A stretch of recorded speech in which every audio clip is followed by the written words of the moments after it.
ሰላም ጤና ይስጥልኝ ተከብራችሁ ተመልካቾቻችን ይህ በብስራት የዩቲዩብ ቻናል ወደ እናንተ የሚተላለፈው የሀገር ውስጥና የባህር ማዶ የመረጃ ሰዓታችን ነው።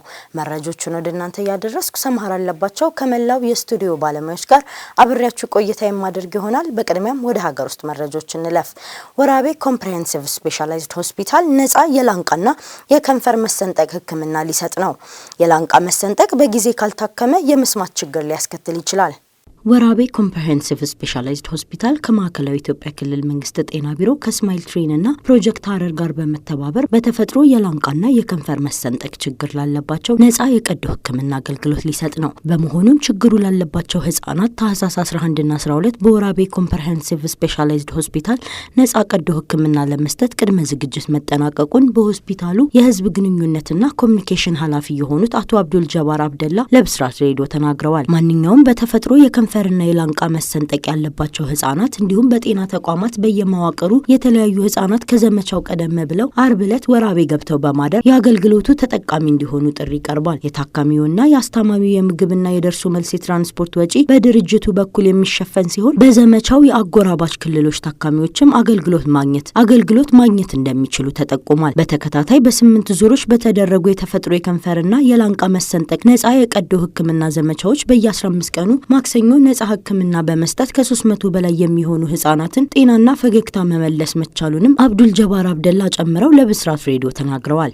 የላንቃ መሰንጠቅ ልጆች በሚመገቡበት ጊዜ የላይኛው የላንቃቸው ክፍል ክፍት ስለሚሆን ከጉሮሮ ወደ ጆሮ የሚሄደው ቱቦ ኢንፌክሽን እንዲፈጥር በማድረግ ተያያዥ ችግር ያስከትላል። ይህም በጊዜ ካልታከመ የመስማት ችግር ሊያስከትል እንደሚችል ብስራት ሬዲዮ ከዚህ ቀደም መዘገቡ ይታወሳል። በአመጋገብ ጊዜ ለትንታ መጋለጥና ምግብ በአግባቡ አለመመገብ ስለሚኖር ወላጆች መንስኤዎቹን ሲመለከቱ በቶሎ ወደ ሕክምና ተቋም ልጆችን መውሰድ ይኖርባቸዋል ስትል ኤደን ሽመልስ ዘግባለች። ከሚሰራበት ሆስፒታል የአልትራሳውንድ ማሽን የሰረቀው ግለሰብ በእስራት ተቀጣ። በአርሲ ዞን መርቲ ወረዳ ከሚሰራበት ሆስፒታል የአልትራሳውንድ ማሽን የሰረቀው ግለሰብ በእስራት መቀጣቱን የመርቲ ወረዳ አቃቤ ሕግ ጽፈት ቤት አስታወቀ። እንደ ጽፈት ቤቱ መግለጫ ተከሳሽ ጅብሪል ፈቆ የተባለው የአቦምሳ አጠቃላይ ሆስፒታል የወላድ እናቶች ጤና ክትትል ክፍል ሰራተኛ መጋቢት 4 ቀን 2017 ዓ.ም ከሌሊቱ 5 ሰዓት ከ20 ላይ አቦምሳ ከተማ 02 ቀበሌ ከሚገኘው የአቦምሳ አጠቃላይ ሆስፒታል የወላድ እናቶች ጤና ክትትል ክፍል ውስጥ ያለውን አልትራሳውንድ በመውሰድ መኖሪያ ቤቱ ሸሽጎ እንዳስቀመጠ ብስራት ሬዲዮ ሰምቷል። ተከሳሹ ማንንም አያውቅብኝም ብሎ አልትራሳውንዱን ወስዶ እቤት ከሸሸገ በኋላ ሰላማዊ መስሎ የስራ ገበታው ላይ የተገኘ ሲሆን የሆስፒታሉ አስተዳደር የማሽኑን መጥፋት ተከትሎ ለክትትል ለፖሊስ አመልክቷል። ፖሊስም የተለያዩ ማስረጃዎችን በሚያሰባስብበት ወቅት ከሆስፒታል የተሰረቀው ማሽን ከአንድ ወር ቆይታ በኋላ ሚያዝያ 8 ቀን 2018 ዓ.ም በክትትል ተከሳሹ ቤት ከተደበቀበት አልትራሳውንዱ ተገኝቷል። ፖሊስም የተሰረቀውን ማሽን በማስረጃነት ከያዘ በኋላ በተከሳሹ ላይ አስፈላጊውን ምርመራ አድርጎ ካጠናቀቀ በኋላ ለአቃቤ ሕግ መዝገቡን ልኳል። አቃቤ ሕግም ከፖሊስ የቀረበውን መዝገብ ተመልክቶ በከባድ የስርቆት ወንጀል ክስ መስርቷል። በአቃቤ ሕግ የተመሰረተውን ክስ ሲከታተል የቆየው የመርቲ ወረዳ ፍርድ ቤትም ታህሳስ 7 ቀን 2018 ዓ.ም በዋለው ችሎት ተከሳሹ በ7 ዓመት እስራት እንዲቀጣ ወስኖበታል። ተመልካቾቻችን እስካሁን ስትከታተሉት የነበረው የሀገር ውስጥ መረጃዎች ይህን ይመስላል። አሁን ደግሞ ከውጭ ወዳገኘነው መረጃዎች እንለፍ። መምህራን በሴቶች ላይ አሉታዊ አመለካከት ያላቸው ታዳጊ ወንዶች እንዲለዩ ስልጠና ሊሰጥ ነው። ዩናይትድ ኪንግደም ሴቶች ላይ የሚደርስ ጾታዊ ጥቃትን ለመከላከል ያወጣቸው እቅድ መምህራን ጾተኛ ባህሪ የሚያሳዩ ታዳጊ ወንዶችን የሚለዩበት ስልጠናን ያካትታል። ይፋ የሚደረገው አገር አቀፍ እቅድ ታዳጊ ወንዶች አክራሪ እንዳይሆኑ መከላከልን ይጨምራል። ጾተኛነትን በሴቶች ላይ ጾታን መሰረት ያደረገ መድሎንና ጥላቻን የሚገልጽ ቃል ሲሆን ሴቶች ላይ ለሚደርስ ጾታዊ ጥቃት መነሻ ከሆኑ ምክንያቶች አንዱ ነው። ታዳጊ ወንዶች ፈቃድ መስጠት ምን ማለት እንደሆነ እንዲሁም የሰዎችን ግላዊ ሚስጥራዊ ምስሎችን ማጋራት ስለሚያስከትለው አደጋ ስልጠና ይሰጣቸዋል። በተጨማሪም በህይወታቸው ላይ አዎንታዊ ሚና ያላቸውን ተጽዕኖ ፈጣሪዎችን መለየት እንዲችሉ እንዲሁም ስለ ሴቶችና ስለ ፍቅር ግንኙነት የተዛቡ ምልክቶችን እንዳያራምዱም ይሰለጥናሉ። ወጣቶች በፍቅር ግንኙነት ውስጥ ጥቃት ሲፈጸምባቸው ጥቆማ የሚሰጡበት ነፃ የስልክ መስመርም ተዘጋጅቷል። ዩኬ ጾታዊ ጥቃትን ለመከላከል ላወጣቸው እቅድ 20 ሚሊዮን ፓውንድ መድባለች። ታዳጊዎች እድሜያቸው ሲጨምር ጥቃት አድራሽ እንዳይሆኑ ጾተኛ ባህሪ ማሳየት ሲጀምሩ እንዲታረሙ ማድረግ በቅዱ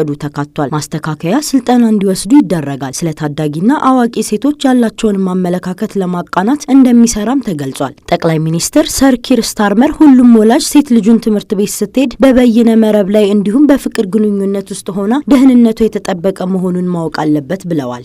በእንግሊዝ በድምጻዊነት የሚታወቁ ሁለት ሰዎች በሶማሌ የጎሳ ግጭት ውስጥ የጦር መሳሪያ ይዘው መታየታቸው ተነገረ።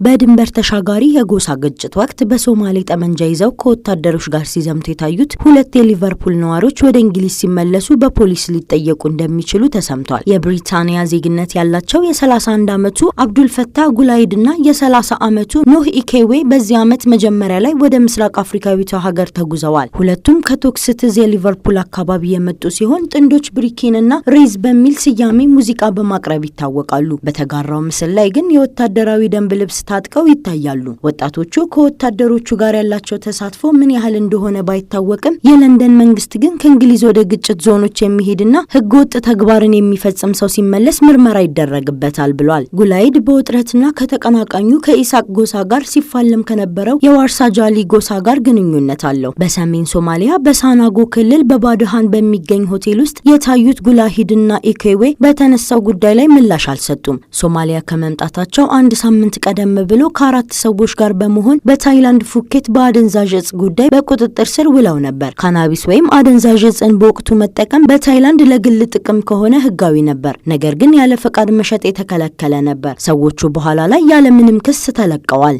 ተመልካቾቻችን እስካሁን ስትከታተሉት የነበረው የብስራት የዩቲዩብ የመረጃ ሰዓታችን ይህን ይመስላል። መረጆቹን ወደ እናንተ እያደረስኩ ሰምሃር አለባቸው ከመላው የስቱዲዮ ባለሙያዎች ጋር አብሬ ቆይታ አድርጋለሁ። መልካም ቆይታ።